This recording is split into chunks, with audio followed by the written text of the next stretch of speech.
The rain has started again this year, and we have noticed that a lot of car owners think that it is only luxury cars like Benz, Range Rovers, BMWs, etc.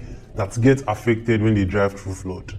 Nah, that is wrong. This Toyota Camry 7th generation, one of the most popular cars here in Nigeria, and this 2020 Mercedes-Benz C300 have one thing in common that goes bad when they drive through flood over a distance.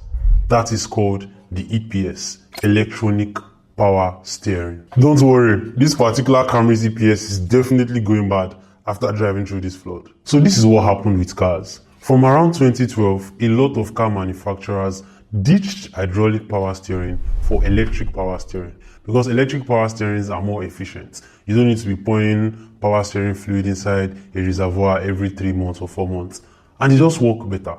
You start the car and it just goes soft. Easy, right? But the issue is electronic power steerings are mounted in the lower areas of the car that get affected when the car drives through flood. Once you drive through a flood that can get your electronic power steering system submerged in water, usually flood that is higher than the middle of your tire from the ground level, your EPS just goes bad after.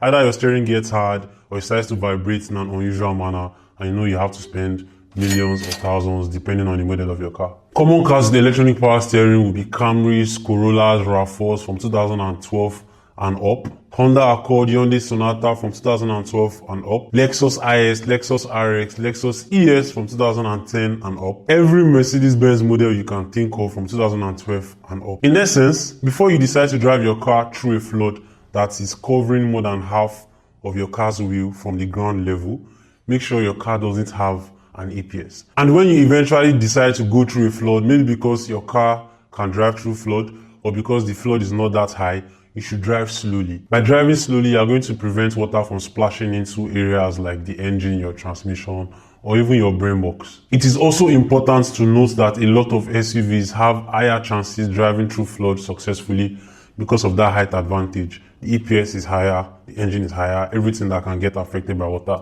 is higher. Lastly, make sure you share this video with somebody that has a car this rainy season to avoid unnecessary billing from mechanics. My name is Crank and this is 234 Drive. If you want more personal tips about your car, just join our WhatsApp community using a link in the bio. Also make sure to visit our website today, www.234drive.com.